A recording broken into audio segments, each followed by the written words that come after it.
자, 오늘 그래서 이제 네 번째 거 우리 목차를 한번 잠깐 볼까요? 우리 책의 목차를 보면은요.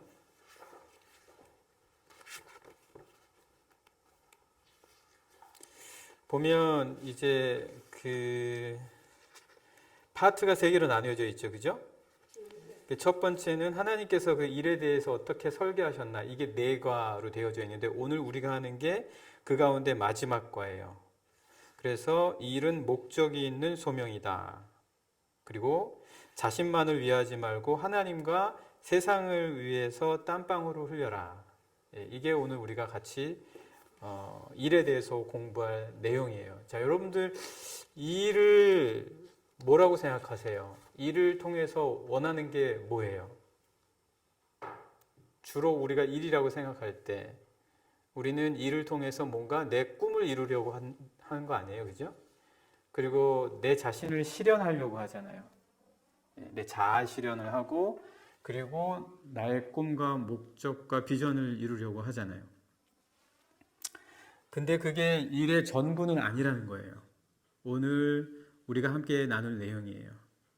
그러니까 일을 꿈이나 자아 실현의 측면에서 볼 수도 있기는 해요. 그런데 그게 전부가 아닐 뿐만 아니라 일에 대한 성서의 시각은 또 뭔지를 볼 필요가 있다라는 거예요. 그러면 오늘 우리가 보는 성서의 입장에서의 일은 뭐냐? 여러분 많이 들어봤을 거예요. 부르심이라는 얘기 들어봤어요?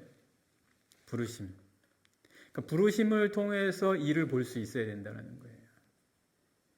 그러니까 늘 우리는 일하면은 뭐 고등학교 때부터 시작해서 대학에 갈 때까지 일을 통해서 나는 어떤 꿈을 이룰 것인가, 어떤 뭐 내 자신을 실현할 것인가, 뭐 이런 식으로만 생각해 왔기 때문에 물론 이야기는 많이 듣죠. 부르심, 소명이라는 거에 대해 이야기는 많이 듣지만 이제 그런 부분이 상대적으로 좀 그렇게 크지는 않다라는 거예요. 그런데 오늘 우리 팀 켈러 목사님이 얘기해 주는 부분은 일에 대해서 성서에서 절대적으로 말해주고 있는 것은 부르심이라는 거예요. 이걸 놓치면 안 된다라는 거예요. 자, 그래서 이 팀 켈러 목사님이 마이크 울먼과 하워드 슐츠라는 분에 대한 이야기를 해요. 하워드 슐츠는 누구냐면 여러분 스타벅스 알죠? 스타벅스의 창업주예요. 스타벅스 자주 가요?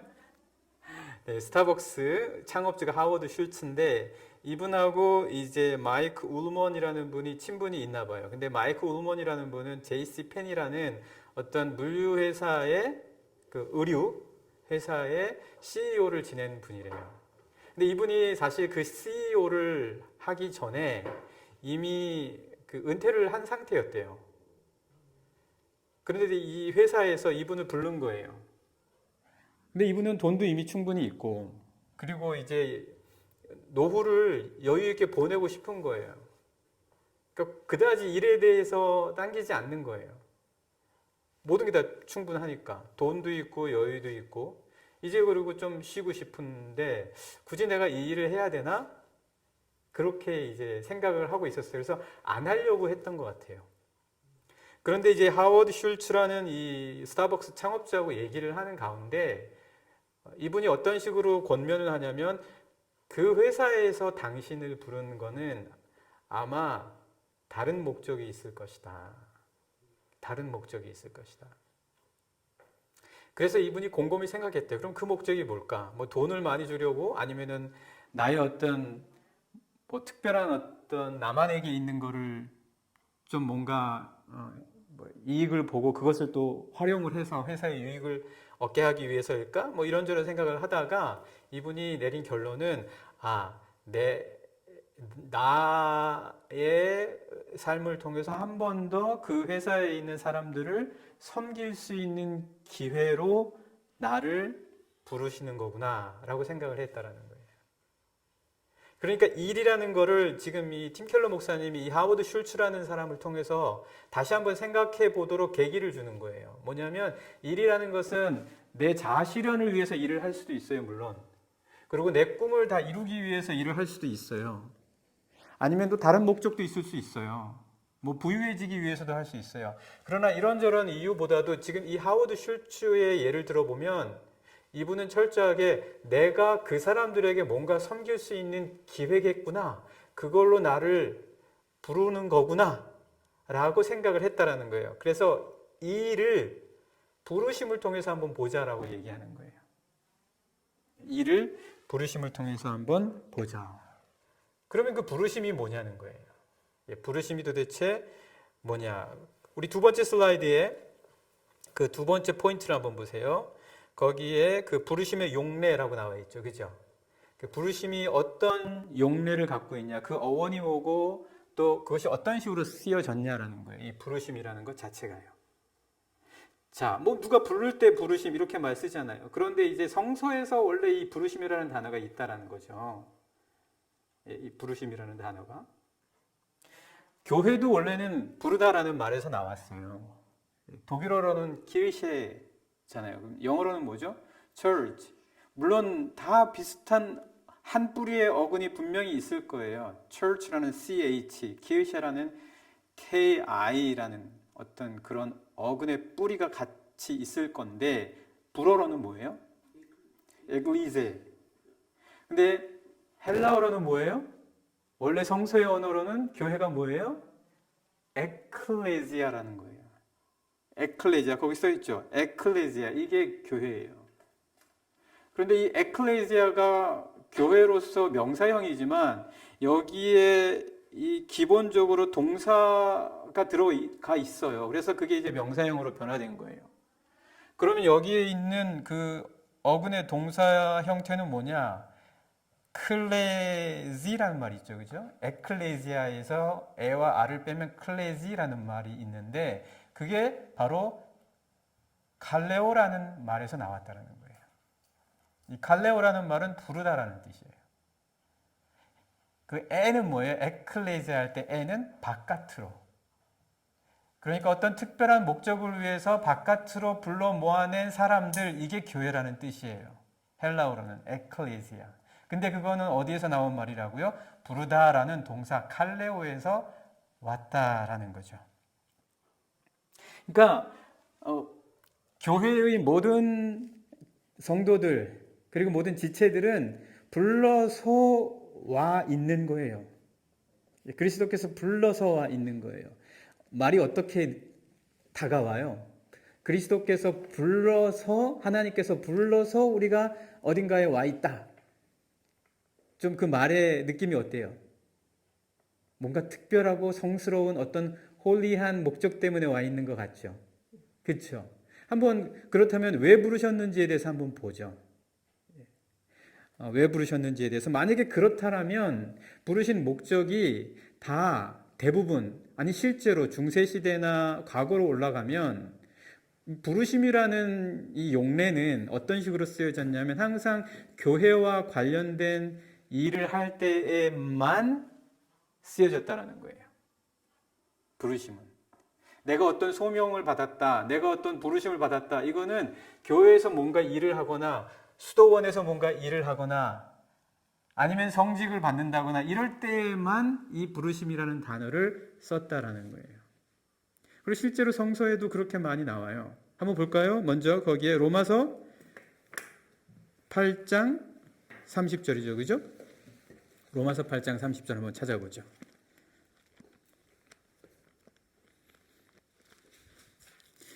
우리의 일과 관련해서 부르심이 도대체 어떤 관련이 있냐? 원래 부르심이라는 단어는 어떤 성스러운 성직과 관련된 분야에서 쓰여졌는데 우리가 하는 일하고 어떤 관련이 있냐? 과연 연관해서 부르심이라는 단어를 쓸 수 있는 거냐? 한번 그걸 찾아보자라는 거예요.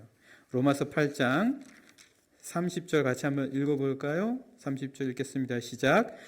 또 미리 정하신 그들을 또한 부르시고 부르신 그들을 또한 의롭다 하시고 의롭다 하신 그들을 또한 영화롭게 하셨느니라. 자, 여기서 부르신 목적에 대해서 자신의 성도들을 그리스도께서 의롭게 하시고 영화롭게 하시기 위해서 부르셨다는 거예요.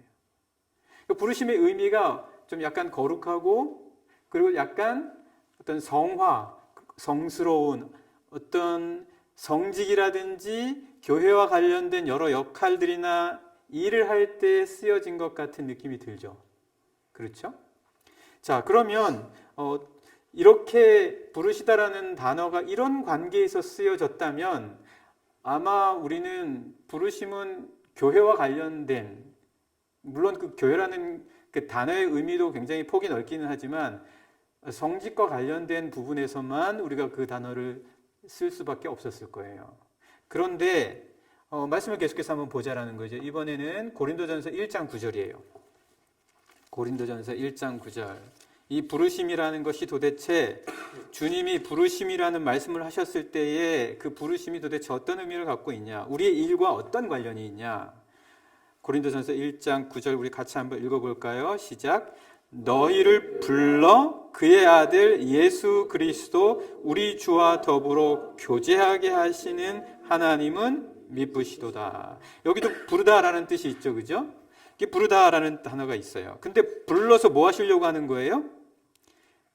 하나님 그리고 예수 그리스도 우리 주와 교제하게 하시기 위해서 부르신 거예요. 자, 지금까지 계속해서 어떤 교회 아니면 예수 그리스도와의 친분과 어떤 교제를 위해서 부르셨다라는 의미만 나타나고 있어요, 현재. 그죠? 예. 부르심은 그런 식으로 쓰여져 왔다라는 거예요. 자, 그러면 한번 더 찾아봐요. 베드로전서 2장 9절이에요. 베드로전서 2장 9절. 베드로전서 2장 9절을 한번 같이 읽어봐요. 자, 시작. 그러나 너희는 택하신 족속이요 왕 같은 제사장들이요 거룩한 나라요 그의 소유가 된 백성이니 이는 너희를 어두운 데서 불러내어 그의 기이한 빛에 들어가게 하신 이의 아름다운 덕을 선포하게 하려 하심이라. 그러니까 너희를 불러내어서 뭐 하시려고 그렇게 하셨다라는 거예요? 네, 불러내서 빛에 들어가게 하신 그분에 대한 덕을 선포하려고 이렇게 불러냈다라는 거예요. 그러니까 부르신 목적들이 지금까지 보면 하나님과 교제하게 하고 그분을 선포하게 하고 대부분 다 교회와 어떤 성직의 역할과 관련된 부분들이죠. 그러니까 하나님께서 부르실 때는 이런 목적이구나. 그럼 우리의 일과 무슨 관련이 있지? 계속 의문은 남아요. 그렇죠? 일이 과연 내가 하는 지금의 이 잡이 하나님께서 부르심과의 어떤 관련이 있을까? 과연 내가 하는 일이 부르심을 목적으로 할 수 있을까? 하나님이 주신 어떤 목적이 내가 하는 일에 있을 수 있을까? 아니 그냥 내가 어떤 목적을 만들어서 하면 그게 목적이 될 수 있는 거 아닌가? 그게 일을 위한 동기가 되는 거 아닌가? 그렇게 생각할 수도 있지만 일에는 그게 전부가 아니라 우리가 지금 이 말씀을 보는 이유는 뭔가 부르심과 관련된 게 있다라는 거예요. 지금 여러분들이 어디에서 어떤 일을 하고 있는지는 그리고 또 그 일뿐만 아니라 어떤 일을 또 목표로 하고 있는지는 내가 스스로 사는 생각만이 아니라 부르심이라는 측면에서 반드시 생각할 수 있어야 된다는 거예요. 한 번 더 말씀을 볼까요? 골로새서 1장 3장 15절.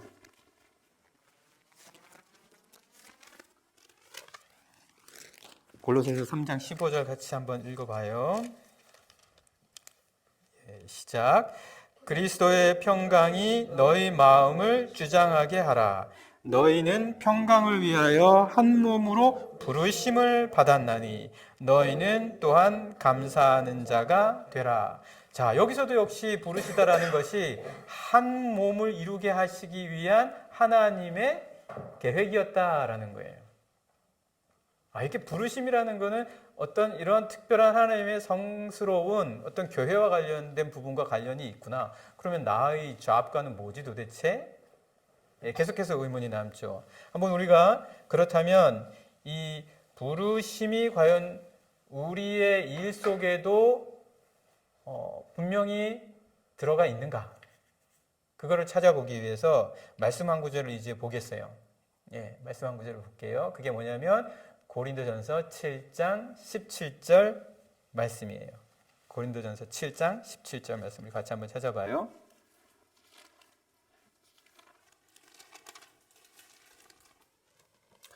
고린도전서 7장 17절 같이 한번 읽어봐요. 자, 시작. 오직 주께서 각 사람에게 나눠주신 대로 하나님이 각 사람을 부르신 그대로 행하라. 내가 모든 교회에서 이와 같이 명하노라. 지금 이 말씀은요, 사도 바울이 이제 고린도 교회의 성도들이 한 교회 공동체 안에서 신앙생활을 할 때 그들이 부르심을 받은 것이 분명히 있을 것이고, 그리고 또 그들이 그리스도로부터 주성령으로부터 받은 것이 있을 텐데 그 상태 그대로 신앙생활을 하라는 거예요. 그 상태 그대로 신앙생활을 하라. 그러니까 그 말은 그 상태 그대로 신앙생활을 하니까 그 상태 그대로는 뭘까요? 신앙생활과 함께 하고 있는 그들의 일인 거예요. 신앙생활을 함께 하고 있는 그들의 일, 그것을 내가 지금 신앙생활을 하게 되었고, 그리고 내가 변화받아서 뜨거운 감동이 일어난다고 해서 지금까지 살아온 모든 것을 다 한꺼번에 바꿔버리고 나 이제 수도원에 들어갈래. 나 이제 성직을 해야 되겠어. 나 이제 나에게 주신 이 뜨거움을 어디론가 정말 특별하게 사용하고 싶어 라고만 생각할 것이 아니라 너에게 지금까지 살아오게 하신 특별한 그 부르심과 너가 그 부르심에 맞게 할 수 있도록 주신 특별한 달란트들이 있을 텐데 그걸 그대로 지켜가면서 신앙생활을 하라는 얘기예요. 그렇다고 해서 뭔가 우리의 어떤 꿈과 진취적인 모든 것들을 다 무시하고 그런 생각들조차 할 수 있는 기회를 박탈한다라는 그런 의미는 아니겠죠. 그런 의미가 아니라 지금 현재 누구든 신앙생활을 하게 되는 그 시점에서 자신에게 주신 하나님의 부르심과 그리고 부여하신 은사들, 달란트들이 있다라는 것은 그만한 가치가 있으니 분명히 그것이 무엇인지, 어떤 의미가 있는지, 왜 너희에게 그것을 주셨는지에 대해서 반드시 진지하게 깊게 생각하고 발견하지 않은 상태에서 무조건 내가 변화됐으니까 이제 나는 뭔가 또 좀 더 하나님께 성스러운 일을 해야 되겠다라고 섣불리 너가 지금까지 살아온 모든 삶에 대한 것들을 바꿔버리지 말라라는 그런 이야기죠. 왜요? 너가 하고 있는 지금 일반적인 그 일도 뭐라는 거예요? 그 일에도 뭐가 있다라는 거예요? 뜻이 있는데 오늘 7장 17절의 말씀에 의하자면 부르심이 있다라는 거예요. 성직만 부르심이 있는 게 아니라는 거예요. 성직만 성스러운 일이 아니라는 거예요.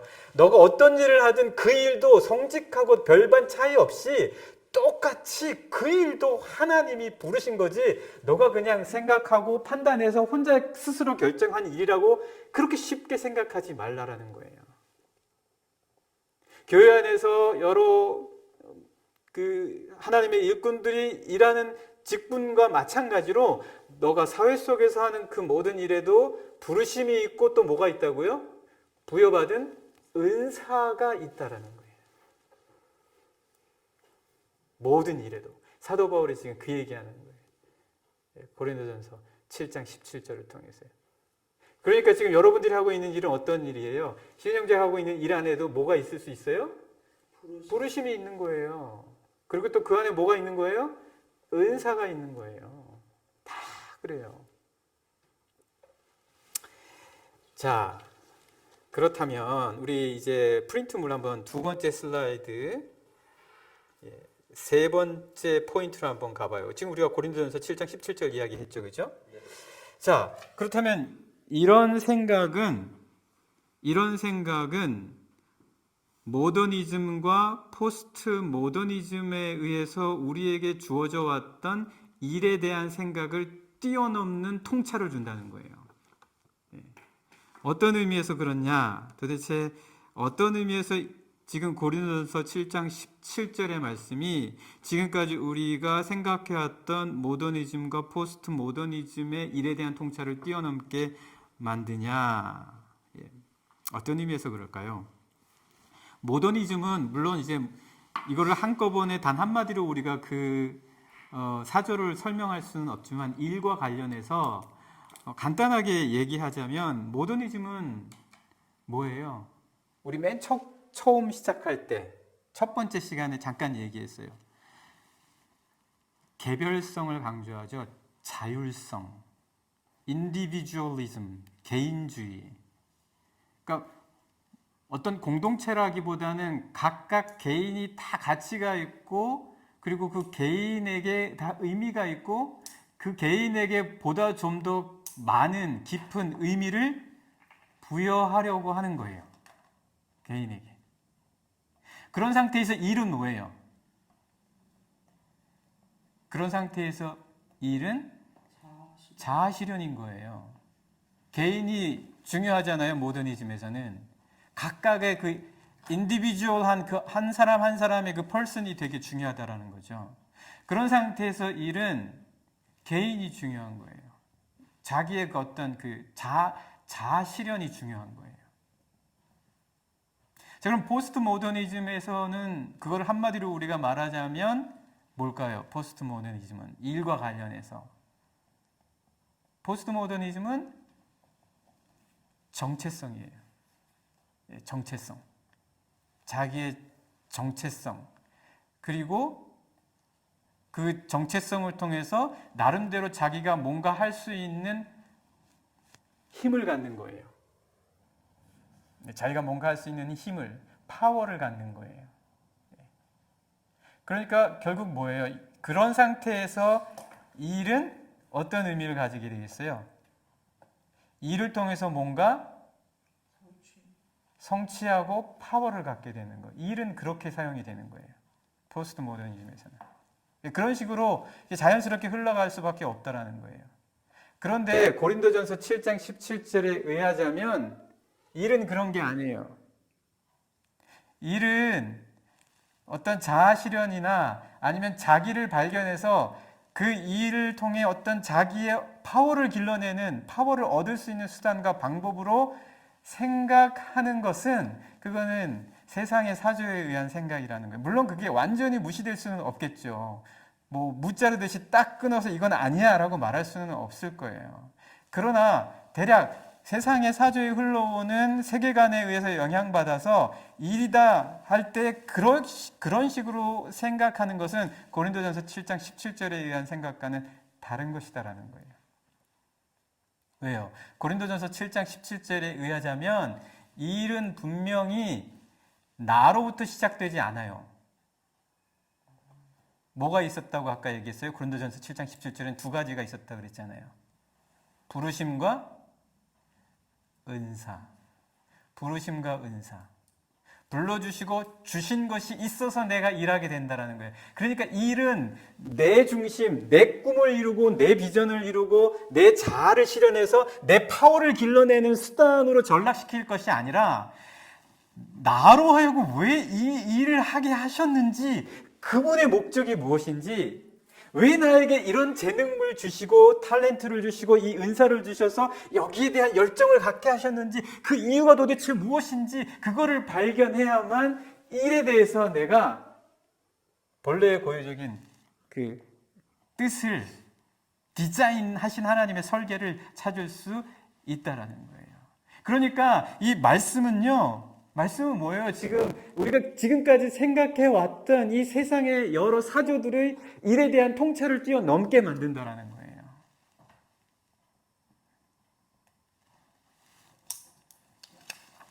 자, 무슨 말씀인지 이해가 되겠죠, 그죠? 예. 그래서 거기에 대해서 로마서 12장 3절과 고린도후서 10장 13절에도 이야기해주고 있어요. 우리 두 번째 슬라이드 세 번째 포인트에 가보면 내가 성경 구절을 여러분들에게 다 적어줬는데 거기를 한번 더 찾아보세요. 참조하실 수 있을 거예요. 한번 우리 81페이지 책을 한번 볼까요? 81페이지. 네, 일에 대한 세상의 사조와 그리고 성경에서 말씀해 주시는 부분이 이렇게 다르다라는 거예요. 왜요?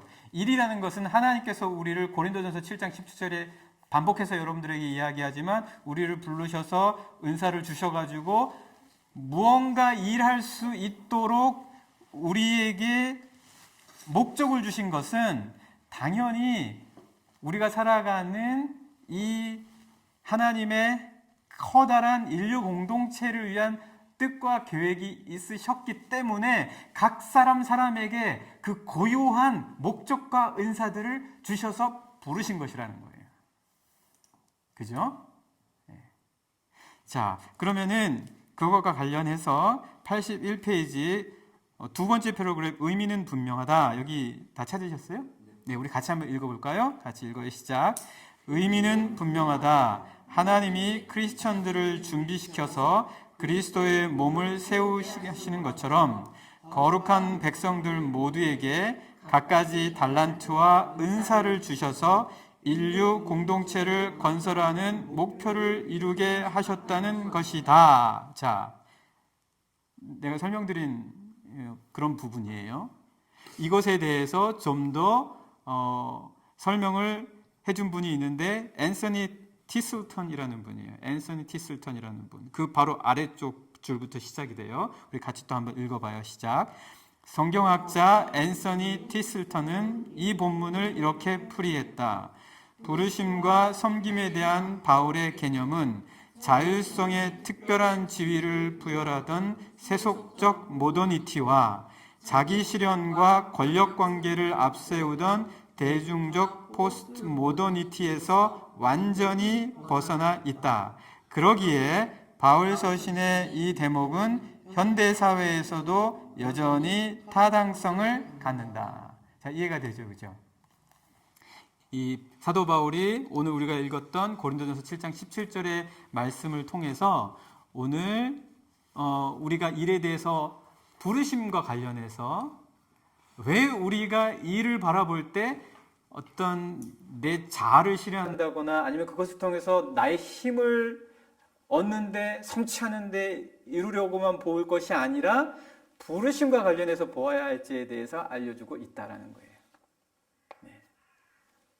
자, 벨라도 똑같은 이야기를 했다라고 해요. 우리 첫과 공부할 때 벨라 이야기 했었죠. 그 벨라도 어떻게 이야기를 했냐면 벨라도 역시 마찬가지로 일은 자아실현이나 권력욕이나 이익을 도모하는 수단이 아니라 모두에게 유익을 줄 수 있도록 부르심과 관련해서 반드시 볼 수 있어야 된다는 거예요.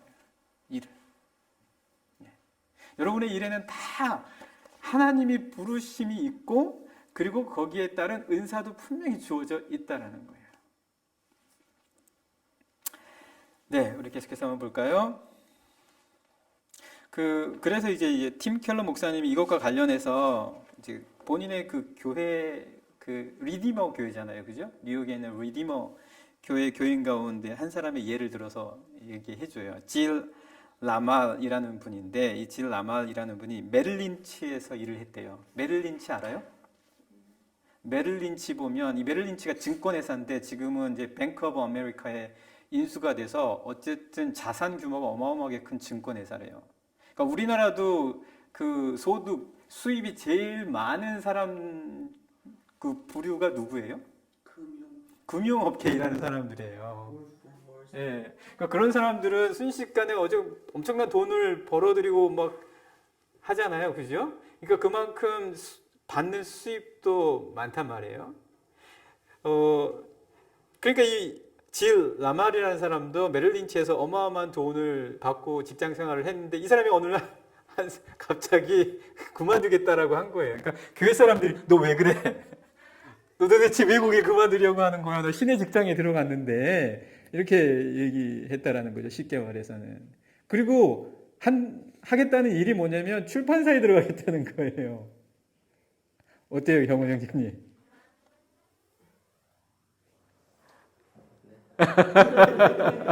아니 메릴린치에서 잘 나가다가 갑자기 출판사에 들어가겠다 그러면서 이제 이 사람이 들어간 회사가 바른스 앤 노블이라는 출판업계로 갔대요. 이 반즈 앤 노블이 예전에 제 기억이 정확한지 모르겠어요. 우리나라 삼성역인가 어디에 서점이 있었어요. 반즈 앤 노블.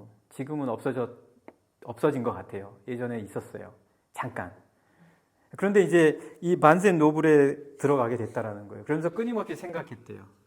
내가 이 일을 왜 하게 되었는가? 내가 이 일을 바꾸어서 여기 이 일을 통해서 내가 가진 이 열정과 그리고 내가 가진 어떤 이 목적을 갖고 이 메릴 린치하고는 다르게 이루려고 하는 것은 무엇인가? 내가 어떻게 하나님의 뜻에 따라 이 일 속에서 기여를 할 수 있는 것인가를 끊임없이 생각을 했대요. 그래서 그가 이 반즈 앤 노블에서 신인 작가를 발굴해서 그 사람들이 꿈을 펼칠 수 있게 해주는 그런 프로그램을 맡게 됐고 거기서 굉장히 큰 성과를 냈다라고 해요. 이 사람은 또 하나의 고민이 있었대요. 뭐냐면 내가 그 많은 수입을 포기하면서까지 이 일을 통해서 만족을 얻을 수 있을 것인가? 당연히 수입은 줄 거 아니에요, 그죠? 그거를 감수하면서까지 하고 있는 이 일에서 내가 만족을 얻을 수 있을 것인가? 그런 고민들을 끊임없이 해왔다라고 이야기합니다. 자, 그런데 한번 여기에서 그 네 번째 포인트 마지막 부분에 뭐라고 나와 있어요? 실 라말 메릴 린치에서 반즈 노블 그 다음에 뭐라고 적혀 있죠? 직관에 어긋나는 예, 직관에 어긋나는 게 있다라는 거예요. 직관에 어긋나는 게 뭐냐? 일반적으로 봤을 때 뭔가 월급도 많이 주고 그리고 뭔가 좀 더 큰 일을 할 수 있도록 더 많은 기여를 부여하면 동기부여가 계속돼서 끊임없이 일할 수 있을 것 같다라는 게 일반적인 생각이잖아요. 일에 대한 그게 직관적으로 생각해 봤을 때 딱 그런 생각이 들잖아요. 근데 그렇지 않다라는 거예요. 실제로 이 질 라마를 통해서 보니까 그렇지 않더라라는 거예요. 물론 여러 가지 특별한 모든 경우를 다 보지는 않았겠지만 이분이 확인한 바에 의해서는 그렇다라는 거예요. 한번 잠깐 우리가 책을 찾아볼까요? 83페이지. 83페이지 한번 우리 같이 찾아봐요. 맨 마지막 패러그래프 있죠? 네, 맨 마지막 패러그래프 같이 읽어보겠습니다. 시작. 앞에서 소개한 두 가지 질문 가운데 직관에 어긋나는 게 있음을 감지했는가? 실력을 갈고 닦아서 해당 분야의 1인자가 되고자 하는 동기를 지속적으로 불어넣어주는 건 후자다. 여기 후자라는 건 뭐냐면 하나님께서 나에게 주신 어떤 분명한 그 부르심에 근거했을 때 오히려 내가 이 일을 끝까지 해나갈 수 있지 내 자아 실현이나 아니면 어떤 파워를 얻기 위해서 더 높은 지위에 올라가고 그리고 더 많은 급여를 받기 위한 것 자체가 목적이 될 경우에는 끊임없는 동기부여 아니면 진취력을 발휘할 수 있는 힘은 되지 못한다라는 거예요. 왜냐? 그 이유가 그 다음에 나와 있어요. 계속해서 한번 읽어볼까요? 시작. 제 입속을 채우고 높아지는데 초점을 맞추면 어쩔 수 없이 일은 뒷전이고 자신을 앞세우게 된다. 이 일보다도 어떤 방법을 써서라도 높아져야 되거든요. 그러니까 여러 가지 다양한 방법들로 높아지려고 하는 거예요. 끊임없이. 그러다 보면 본래 그 고유한 그 일 자체를 통해서 뭔가 이루고자 하는 것보다는 다른 거에 더 많이 노력을 기울이게 된다는 거예요. 뭐 회사에 가보면 진짜 그렇지 않아요? 뭐 일보다도 다른 거에 더 신경 써야 될 때가 간혹 있을 수 있지 않아요? 그죠? 예. 내가 하는 본래 일은 접어둔 채로 막 사람들 대접하러 다녀야 되고 뭐 이런 일들이 생길 수도 있죠. 물론 그것도 뭐 중요하지 않다라고 말할 수는 없겠지만 그러나 우선순위는 항상 있어야 되는 거 아니에요. 그죠? 예. 계속해서 한번 읽어봐요. 시작. 왕성한 의욕은 과욕으로 변하고 강력한 추진력은 탈진으로 이어지며 자족하는 마음가짐은 자기 혐오의 감정이 된다. 뭔가 잘 안 되면 늘 나는 왜 이렇지 하고 자학하게 되고, 그리고 끊임없이 다른 이들과 그리고 다른 일들과 비교하게 되고, 더 높이 올라갈 수 있는 일들을 찾게 되고, 그런 일들이 계속 끊임없이 반복된다는 거예요. 예. 왜요?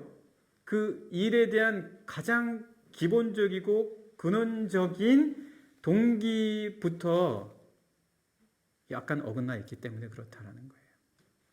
계속해서 한번 읽어볼까요? 시작.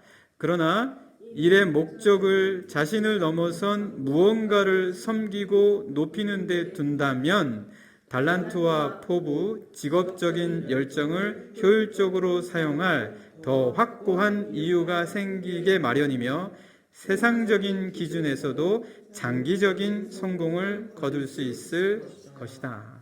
이거예요.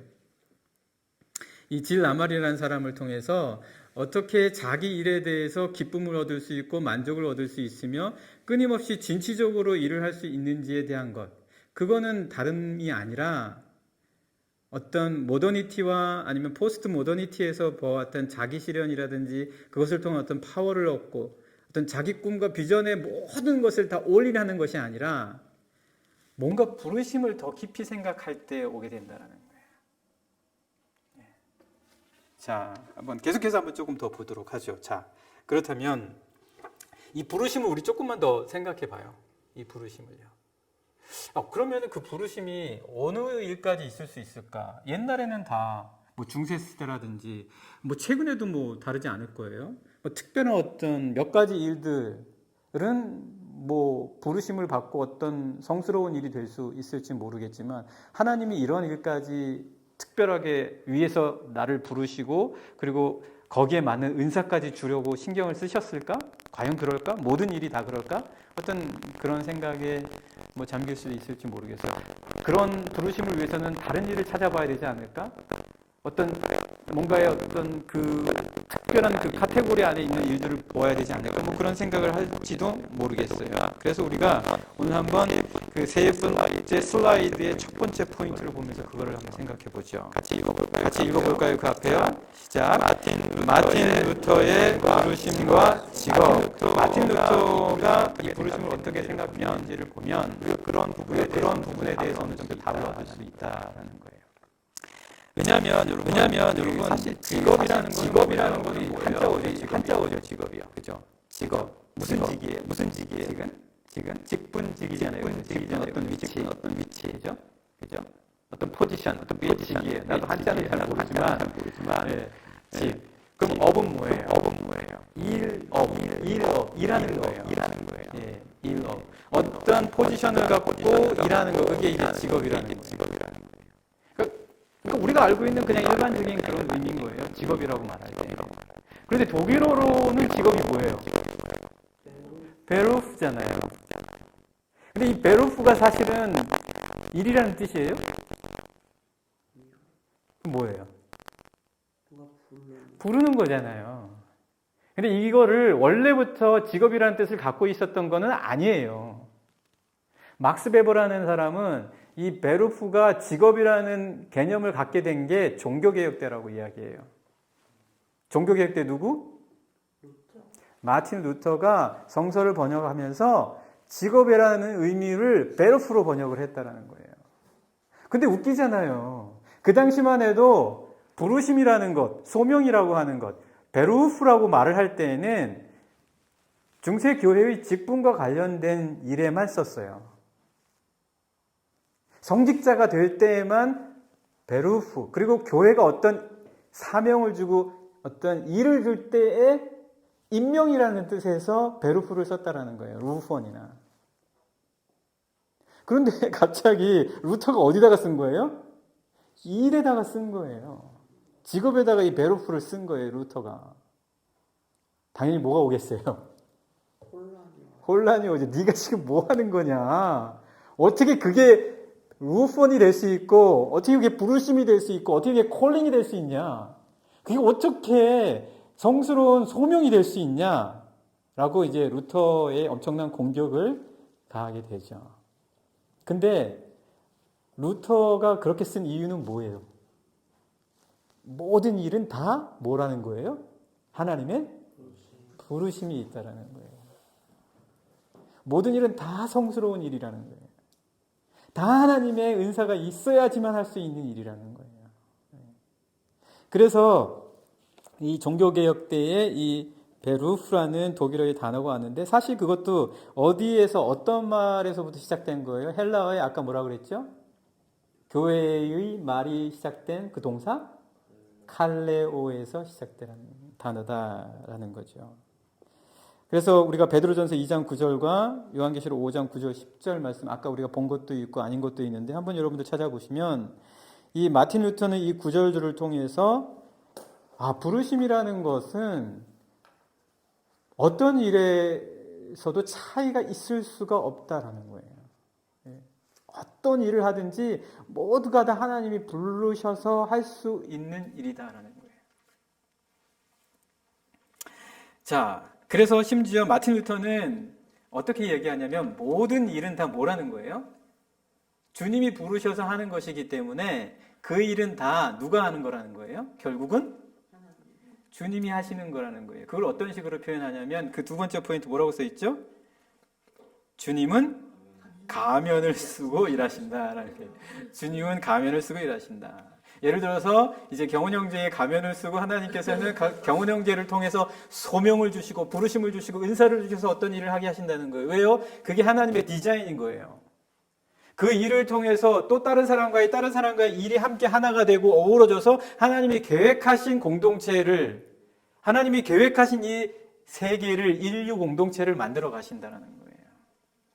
그렇기 때문에 어느 하나도 콜링이 없는 루펀이 없는 일은 없다라는 거예요. 모두가 다 베루프라는 거예요. 왜 교회에서 하는 사람들의 일만 베루프냐? 루터가 그렇게 반문하고 있는 거예요. 자, 그래서 그 모든 일은 다 소명이다. 모든 일 안에는 소명을 통해서 일하게 되어 있다. 그거를 이제 시편 147편 13절을 통해서 이야기해주고 있는데요.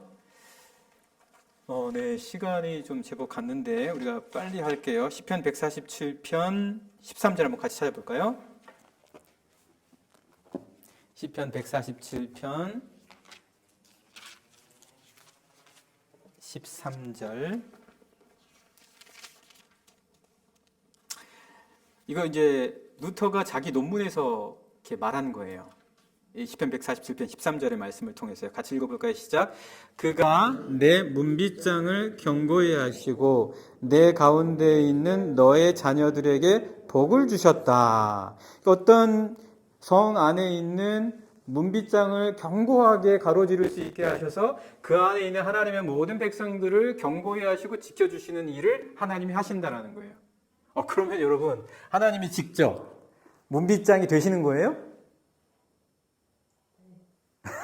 하나님이 직접 문빗장을 만드시는 거예요? 대장장이가 되셔서요? 아니죠. 누군가 대장장이가 있을 거 아니에요. 그죠? 그럼 대장장이 광산에 가서 직접 그 쇠를 다 캐내와요? 철광석을? 그거 하는 사람 또 다른 사람이 있을 거 아니에요. 그럼 그걸 자기가 또 직접 운반해와요? 누군가 또 운반해 올 거 아니에요.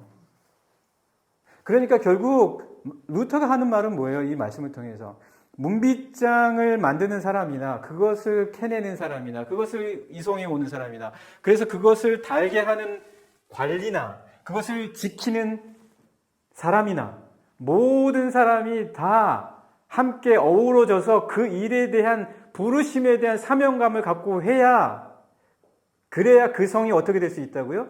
견고하게 지켜질 수 있다라는 거예요. 그러니까 그 사람들이 전부 다 하나같이 이 말씀이 이루어지려면 하나님의 부르심에 대한 분명한 소명감을 갖고 내가 왜 그 일을 해야 하는지 그리고 이 일을 통해서 내가 분명한 목적의식을 갖고 그리고 감사함으로 감당할 수 있어야 그 일이 온전히 이루어진다는 거예요. 그렇기 때문에 마틴 루터는 하나님이 다 일하시는 거다. 뭘 쓰고요? 가면을 쓰고 다 일하신다는 거예요. 왜? 그 사람들을 그렇게 불러서 일을 맡기시는 분은 누구기 때문에? 하나님이시기 때문에. 그러니까 여러분들이 일할 때는 그 생각을 해야 되는 거예요. 왜 나를 여기다 부르셨지? 그러니까 문빗장을 매 밤마다 가로지르는 사람은 그냥 나에게 주어진 내가 선택한 일이야 이렇게 생각하면은 지금 이 원대하고 깊은 하나님의 뜻과 계획을 전혀 모르는 거죠. 그러나 만약 이 사람이 이 말씀의 구절을 알고 깊이 묵상하면서 내가 이 예루살렘 성의 문빗장을 지르는 이유와 목적을 이 말씀을 통해서 깨달았다면 하나님의 부르심으로 말미암아 이 일을 감당하고 있는 거라는 거예요. 여러분의 일터에서 이게 있어야 된다는 거예요. 이게 반드시 있다라는 얘기예요. 자, 그것과 함께 또 이제 145편 16절도 있는데 이건 뭐 여러분들 한번 집에서 또 똑같이 한번 찾아보세요. 같은 맥락에서 마틴 루터가 이야기하는 거예요. 자, 그럼 이제 한번 책을 한번 봅시다. 페이지 88페이지. 페이지 88페이지.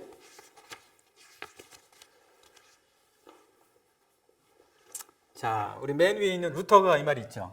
예, 같이 한번 읽어봐요. 시작. 루터가 하나님이 주신 소명의 참뜻을 인식하는 방식도 다르지 않다. 밭을 갈거나 땅을 파는 소소한 일거리조차도 하나님이 자녀들을 돌보기 위해 사용하시는 가면들이다. 투표를 하거나 공직을 맡거나 아빠 엄마가 되는 것처럼 기본 중에 기본이라고 할 만한 사회적 역할이나 책무도 마찬가지다. 어느 것 하나 예외 없이 하나님의 부르심이며 주님이 인류에게 선물을 나눠주시는 수단이다. 소박하고 초라하기 그지없는 시골 농장의 소녀라 할지라도 하나님의 부르심에 부응하고 있다는 점에서는 차이가 없다. 자, 그 다음 문장 잘 읽어봐요. 읽어보겠습니다. 시작. 루터가 설파하다시피 하나님은 소젖 짜는 여자의 일을 통해 친히 우유를 내고 계신다. 이 소젖을 짜는 이 아이의 손길에 담긴 자그마한 일조차도 소명감이 있어야 된다는 거예요.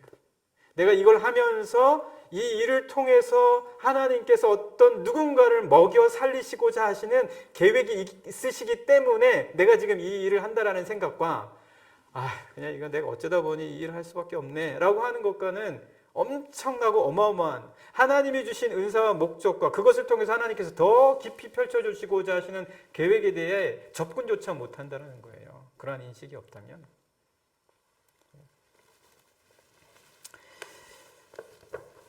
네, 자, 우리 계속해서 자, 그러면은 이 마틴 루터가 이런 생각, 모든 이 일 속에는 이런 하나님의 부르심과 은사가 주어진 것이다라는 이 통찰력에 이르기까지 이게 도대체 어디서 나온 거냐라는 거예요. 우리가 그거를 보면 이 소명이 갖는 이 참뜻의 두 가지 의미를 발견할 수가 있어요.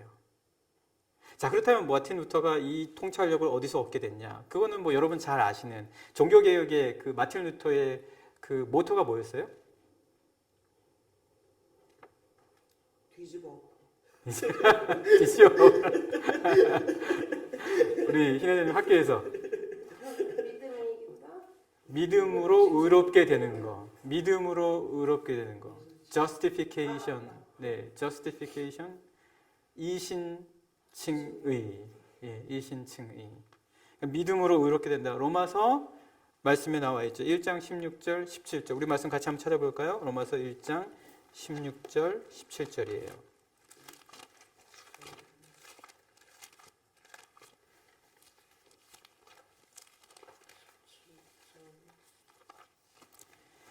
로마서 1장 16절, 17절 같이 한번 찾아봐요. 자, 다 찾았으면 우리 같이 읽겠습니다. 시작. 내가 복음을 부끄러워하지 아니하노니 이 복음은 모든 믿는 자에게 구원을 주시는 하나님의 능력이 됨이라. 먼저는 유대인에게요 그리고 헬라인에게로다. 복음에는 하나님의 의가 나타나서 믿음으로 믿음에 이르게 하나니 기록된 바 오직 의인은 믿음으로 말미암아 살리라 함과 같으니라.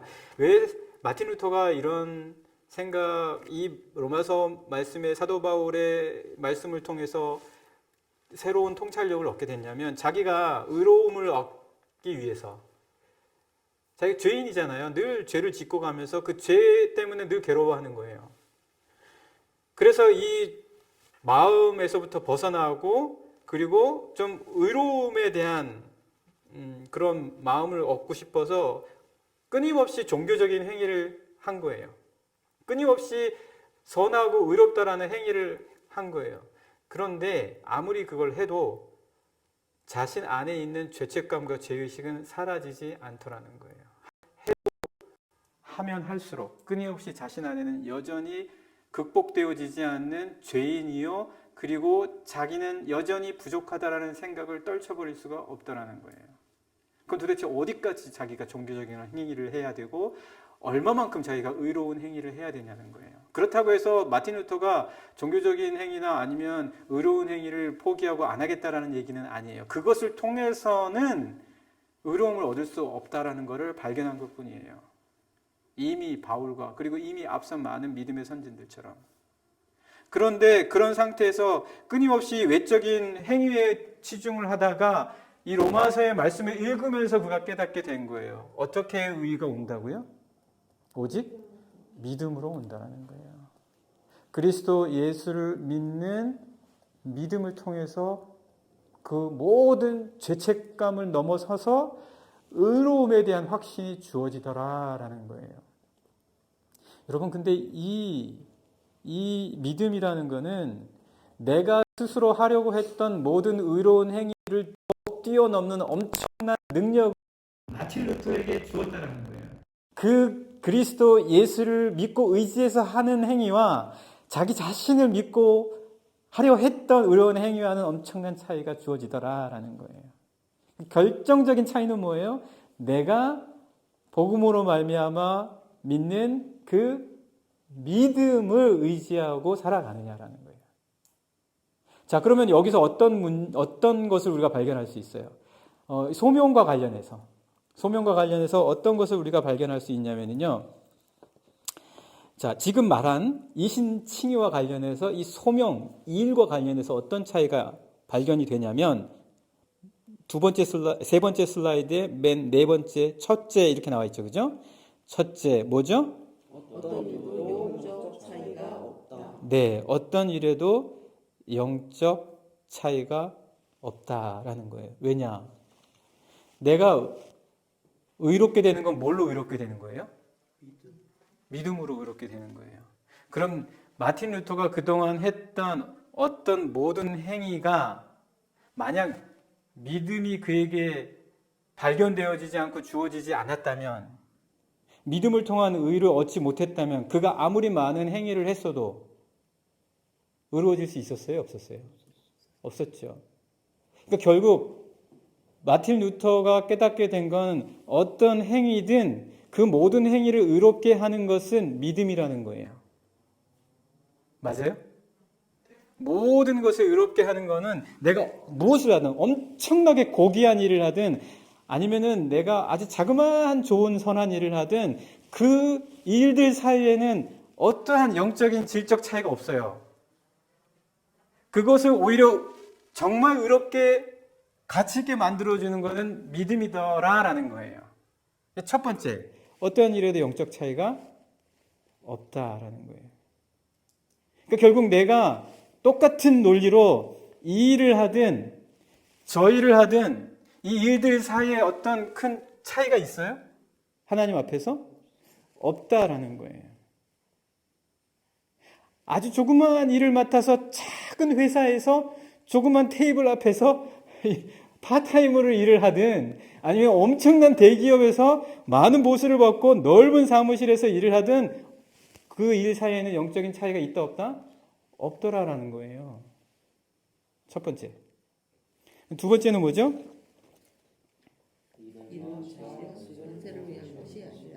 일은 자아 실현, 권세를 위한 게 아니더라는 거예요. 왜? 뭐 때문에? 이것도 역시 이신칭의와 관련이 있어요. 자, 이신칭의 뭐예요? 자기를 의롭게 하는 건 뭐라고요? 믿음이라고요. 그러면 믿음으로 말미암아 그동안 자기가 어떤 행위를 통해서도 얻을 수 없던 뭐가 자기에게 주어졌어요? 의가 주어진 거예요. 믿음 때문에 의가 주어졌어요. 내가 얻을 수 없는 게 나에게 주어진 거예요. 그걸로 말면 나는 평안도 얻고 이미 하나님께서 나를 자격이 없던 사람에게서부터 자격 있는 사람으로 받아주신 거예요. 나는 그전에는 나 자신에 대해서조차도 의문을 갖고 실망하고 그리고 나 자신을 믿지 못했는데 그리스도를 통해서 믿음을 가짐으로 말미암아 내가 누군지를 발견하게 되고 내 마음에 평안이 오게 되고 나에 대한 확신을 갖게 되고 그 그리스도를 의지할 때 내가 무엇이든 감당할 수 있다라는 그런 신뢰가 오게 됐다라는 거죠. 다 받은 거예요. 믿음 때문에. 내가 더 이상 내 자신에 대해서 자아를 실현할 이유가 있어요? 왜? 믿음으로 말미암아 그리스도 예수께서 나에게 이미 나를 인정해 주신 거예요. 너는 나에게 귀한 자다. 너는 내 앞에서 참으로 소중한 자다. 내가 너를 사랑하고 내가 너를 귀히 여긴다라고 내 자아를 세상에 그 어떤 일을 하는 사람들보다도 믿음으로 말미암아 나를 받아주시고 용납해 주셨다는 거예요. 나는 더 이상 누구의 인정도 필요하지 않아요, 이제. 맞아요? 왜요? 하나님께서 나를 받아주셨으니까. 세상에서 내가 주눅을 들 필요도 없고 세상을 두려워할 필요도 없고 세상을 무서워할 필요도 없단 말이에요. 왜요? 이미 나는 내 존재 가치를 인정받았다는 말이에요. 내가 자아 실현을 위해서 일할 필요가 없다라는 얘기예요. 어떤 세상의 파워를 얻어야만 내가 꿈을 이룬다라고 생각할 필요도 없어요. 일은 그런 게 아니에요. 그게 두 번째 포인트라는 거예요. 그럼 일은 뭐예요? 하나님이 우리에게 주신 것을 이루는 거예요. 이제 나는 이미 다 하나님 안에서 자아가 실현이 됐고 나는 이미 하나님 안에서 얻을 수 있는 힘이라는 것은 다 얻었어요. 그러니까 이제 내가 하는 건 뭐예요? 내 자아를 갖고 변화된 내 신분을 갖고 내가 이미 하나님으로부터 받은 걸 갖고 이 세상을 위해서 하나님의 뜻에 따라 섬기는 게 일이라는 거예요. 완전히 일이 바뀌는 거예요. 내 중심에서 주신 부르심 중심으로 일이 바뀌는 거예요. 마틴 루터가 어마어마한 발견한 거 아니에요? 그렇죠. 예. 근데 그게 마틴 루터가 발견한 거지 누가 하신 거예요? 하나님, 그리스도 예수께서 우리에게 그 목적으로 일을 주신 거예요. 근데 지금 내가 나를 위해서만 일을 한다면 얼마나 이게 서글픈 거예요. 그렇지 않아요? 이미 우리를 인정해 주시고 우리의 가치를 알아보시고 우리에게 달란트를 주시고 우리에게 신분을 주셨는데 네, 마지막 패러그래프로 마지막 슬라이드로 가죠. 네, 우리가 읽을 거 놓친 건 없죠? 네, 이 두 가지 포인트를 이신칭의를 통해서 마틴 루터는 보았다라는 거예요.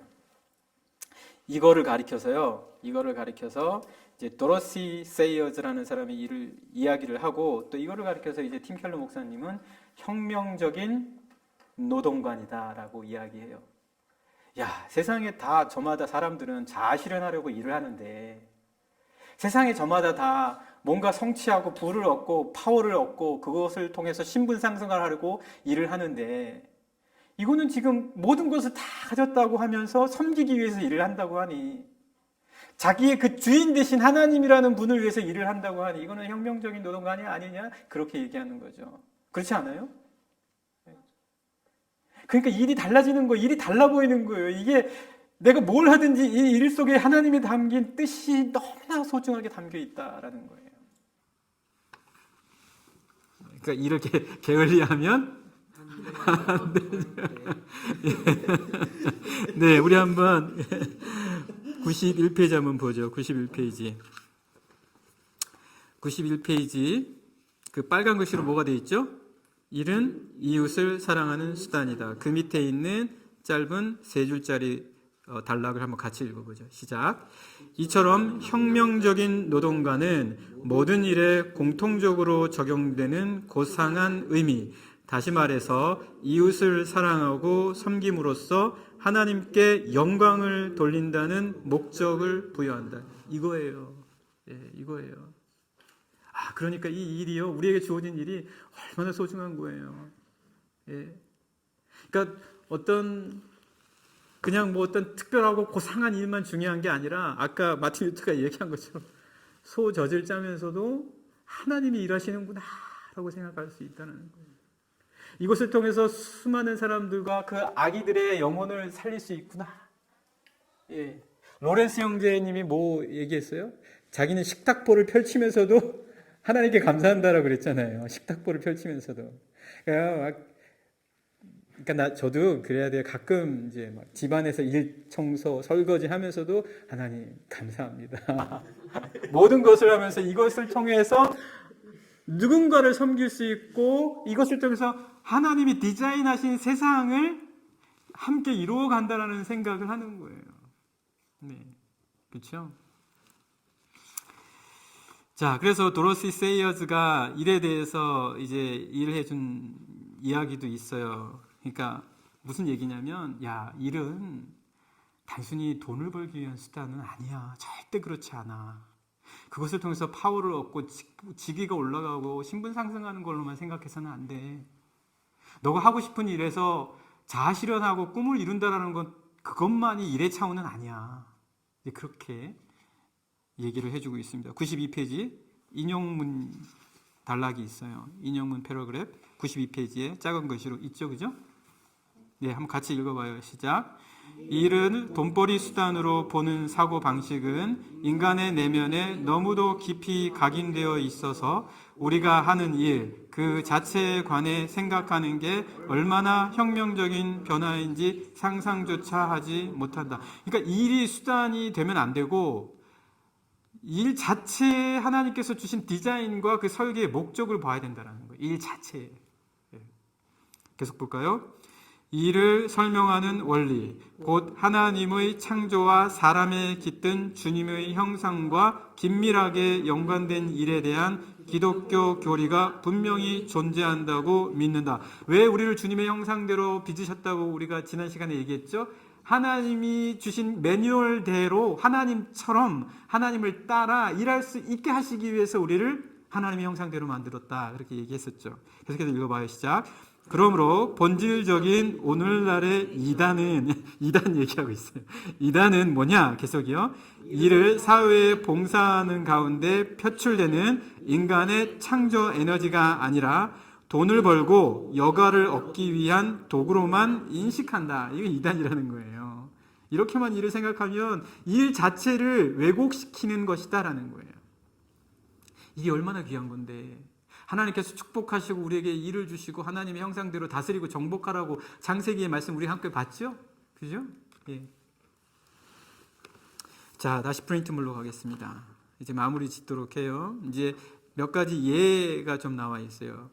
두 번째 포인트를 보시면 레스터 데코스터의 나무 의자라는 게 나와요. 이거는 아까 우리 이야기했던 문빗장 얘기 기억나요? 예, 문빗장 얘기랑 비슷해요. 나무 의자를 만드는데 그 나무 의자 하나 만들기 위해서 얼마나 많은 사람이 필요하겠냐. 그 모든 사람이 다 서로 그 일을 하는데 그 일을 통해서 이웃을 섬기고 공동체를 만들어가는 거다. 그 얘기예요. 그러니까 여러분들이 한번 집에서 한번 읽어보세요. 그 다음 포인트로 넘어가겠습니다. 세 번째 포인트. 일을 통해서 그렇다면 이웃을 사랑하는 게 목적이라고 했는데 그렇다면 어떻게 해야 가장 효과적인 방법이 있겠냐라는 거예요. 일을 통해서 이웃을 사랑하는 게 목적이라면 그것을 가장 효과적으로 하는 방법은 뭐겠냐? 일을 어떻게 해야 되겠냐라는 거예요. 그 일을. 그러면서 유나이티드 에어라인 이야기를 해요. 유나이티드 에어라인 이야기를 하는데 유나이티드 에어라인 좋아요. 유나이티드 에어라인 좋아요.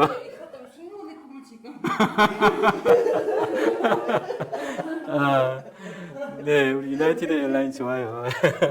유나이티드 에어라인이 한번 사고가 났대요. 하와이 호놀룰루 공항에서 그 뉴질랜드로 가다가 화물칸에 그 문이 떨어졌대요. 그래서 한꺼번에 9명이 의자에서 통째로 뜯겨져 나가서 죽은 거예요. 그리고 문짝이 엔진 2개를 다 멈춰버리게 했다는 거예요. 그 상태에서 이제 그 데이빗 크로닌이라는 기장이 38년의 경력이 있는데 물어봤다는 거예요. 이 엄청난 순간을 어떻게 해냈습니까? 왜냐면은 여러분 쉽겠어요? 이 상황을 해결하는 게? 엄청나게 잘못하면 다 죽는 거예요. 근데 이분이 인터뷰어가 이렇게 얘기했대요. 그 상황을 어떻게 해결했습니까? 일단 이분이 짤막하게 얘기해요. 제가 먼저 기도하고 그 다음에 일에 집중했습니다. 먼저 기도하고 일에 집중했습니다. 이거예요. 일을 통해서 이웃을 사랑할 수 있는 가장 효과적인 방법은 기도하고 그 다음에 뭐예요? 일을 잘하라는 거예요. 일을 좀 잘하라는 거예요. 일을 대충대충 하고 일을 그냥 할 수 있을 만큼만 하는 그런 식으로는 이웃을 사랑할 수가 없다는 거예요. 지금 이 데이비드 크로닌이라는 이 기장이 그 순간 기도하고 난 다음에 뭐 했다는 거예요? 일을 집중해서 정말 모든 전심을 다 기울여서 무사히 거기서 가장 가까운 곳에 안착을 해서 모든 승객을 살릴 수 있었다라는 거죠. 뭐예요? 일을 능숙하게 잘 해내는 것이 이웃을 가장 사랑하는 방법이 될 수 있다라는 거예요. 내가 어떤 기계를 만드는데 얼마 전에도 내가 어저께인가 뉴스 봤더니 뭐 중국에서 해저 터널을 만들었는데 보름 됐는데 물이 다 샌대요. 이게 어떤 거예요? 막 그렇게 하면 어떻게 되겠어요? 그렇게 하면 이웃을 사랑하는 게 아닌 거예요. 내가 하는 일에 최선을 다해서 가장 귀하게 만들어내는 것, 가장 최선을 다해서 일해내는 것. 어느 나라나 다 그런 거 있잖아요, 그죠? 어느 나라나 다 그런 게 있는데 그렇지 않도록 우리가 맡겨진 일을 최선을 다해서 하나님이 내게 주신 일이다 소명의식을 갖고 능숙하게 그 일을 해낼 수 있어야 된다라는 거예요. 예. 자, 그래서 여러분 한번 책을 잠깐 보세요. 94페이지요. 94페이지 그 빨간색으로 글자가 있죠. 한번 같이 읽어볼까요? 달란트를 능숙하게 사용하며 일해야 한다. 그리고 그 밑에 패러그래프 같이 읽어봐요. 시작. 이를 통해 이웃을 사랑하는 주요한 방법 가운데 하나는 능숙한 사역이다. 하나님이 이를 주신 목적이 인간 공동체를 섬기게 하는 데 있다면 그 뜻을 받드는 으뜸 가는 길은 주어진 과업을 끝낼 뿐만 아니라 제대로 해내는 것이다. 예, 제대로 해내는 것이다. 아까 마틴 루터가 얘기했잖아요. 모든 일이 다 소명이다. 모든 일이 다 소명이다. 하나님의 부르심이 다 그 안에는 있다. 그렇게 얘기를 했죠. 자, 슬라이드 한번 다시 돌아가 볼까요? 그래서 마지막 포인트 한번 같이 읽어보죠. 예. 윌리엄 딜, 이 사람이 이제 어떻게 얘기하냐면, 그렇기 때문에 우리 크리스찬들에게는 이 일을 통해서 이런 마음을 갖고 있어야 된다. 일을 볼 때 뭐요? 주일과 주중을 연결시켜라. 주일과 주중을 연결시켜라. 주중에 하는 일이 주일에 드리는 예배와 같아져야 된다. 주중에 하는 내 일이 주일에 드리는 기도와 같아져야 된다. 기도가 곧 일이 돼야 된다. 일이 곧 기도가 돼야 된다. 이런 주중과 주일을 연결시켜서 나에게 주어진 사명들을 소명의식을 갖고 감당해낼 수 있어야 된다. 97페이지 한번 같이 읽어볼까요? 네. 요거 읽고 우리 마치도록 해요. 96페이지 읽고 97페이지 보고 마치죠. 그러면 더 좋을 것 같아요. 96페이지 루터교의 지도자이자 이거 있죠. 예, 그거 같이 읽어요. 시작. 루터교의 지도자이자 비즈니스맨인 윌리엄 딜은 이 감동적인 예화를 들려주며 핵심을 짚는다. 평신도들이 스스로 하는 일에서 의미를 찾지 못한다면 주일 아침에 하는 일과 주중에 하는 일을 연결시키지 못한 채 일종의 이중 생활을 이어가는 비극을 면치 못할 것이다. 그런 이들이 알아야 할 점이 있다. 일상생활 중에 하는 바로 그 활동들이 곧 영적인 일이며 멀리 떨어져 계시는 게 아니라 이 땅에 살아 움직이시는 하나님과 이어준다는 사실이다. 그러한 영성은 일이 곧 기도라고 속삭일 것이다. 그러니까 주일과 주중을 연결시킬 수 있어야 된다라는 거죠. 항상 소명의식을 갖고 일을 하면서 이 일 속에서 내가 기도하는 것과 같아야 된다라는 이야기입니다. 자, 이제 97페이지 마지막 패러그래프. 능숙한 솜씨는. 그래서 일을 할 때 정말 내가 가진 달란트를 능숙하게 내가 훈련해야 된다는 거예요. 그 부분은 같이 한번 읽어보죠. 시작. 능숙한 솜씨는 곧 사랑의 표현이라는 원리를 적용한 사례는 이루 헤아릴 수 없이 많다. 일의 이런 속성을 파악한 이들도 여전히 성공하고 싶어 하지만 일 중독에 빠지거나 기대했던 결과를 얻지 못했다는 이유로 낙담하거나 좌절하지 않는다. 자, 이 말이 무슨 말이냐면, 그러니까 능숙한 솜씨로 일하는 게 곧 하나님이 우리에게 주신 소명, 그리고 이웃을 사랑하는 것이다 라는 것을 알고 있는 사람은 일을 하다가 일이 항상 다 잘 되겠어요? 실패할 수도 있잖아요. 그죠? 또 일을 하다 보면은 너무 일에만 매이게도 되죠. 그러면서 생각하는 거예요. 아, 이거 원래 내가 의도했던 건 아닌데 라고 생각할 수도 있어요. 그렇지만 그것 때문에 좌절하거나 낭망하지 않는다는 거예요. 이 일 속에서 소명을 알고 그것을 찾고, 그리고 이 일을 능숙하게 해내는 것이 곧 이웃을 사랑하고 하나님께서 소명을 주신 것을 이루어내는 것이라는 사실을 아는 사람은 이러한 어려움이 닥쳐도 결코 포기하거나 좌절하지 않고, 아까 이야기한 것처럼 끊임없이 동기부여가 가장 강력하게 주어진다는 거예요. 왜? 내 자신에서의 일의 목적이나 동기가 부여되는 게 아니라 하나님으로부터 그 일의 동기부여와 그 목적을 받기 때문에 끊임없이 일해 나갈 수 있다는 거예요. 그 일 과정 속에서 어렵고 힘든 순간이 닥쳐오더라도. 계속해서 한번 읽어볼까요? 시작. 그게 사실임을 믿는다면 다수에게 혜택이 돌아가는 일과 더 많은 보수를 얻을 수 있는 일 사이에서 어느 한쪽을 선택해야 할 경우 의당 보수는 줄어들지라도 더 많은 이들에게 유익을 끼치는 쪽을 골라야 한다. 그러니까 이제 한 가지 팁을 주는 거죠. 여러분들 가운데 누군가가 일을 선택해야 될 상황에 있을 때 많은 사람을 섬길 수 있는, 내가 받은 달란트를 통해 정말 능숙하게 일을 해서 효과적으로 섬길 수 있는 일과 그렇지 않지만 월급은 더 많이 준다고 하는 경우에 어떤 일을 택해야 되겠습니까? 라고 할 때 과연 내가 무엇을 선택해야 할지는 분명하지 않냐, 그 말을 해주는 거죠. 그죠? 계속해서 한번 읽어봐요. 시작. 해당 분야에 탁월한 능력을 발휘할 수 있다면 더 말할 것도 없다. 남을 돕는 일이 아니더라도 모든 노동은 본질적으로 이웃을 사랑하는 행위다. 크리스천은 굳이 직접 목회를 하거나 비영리 자선단체에 들어가지 않더라도 스스로 하는 일을 통해 이웃을 사랑할 수 있다. 아멘이에요? 아멘. 아멘. 네.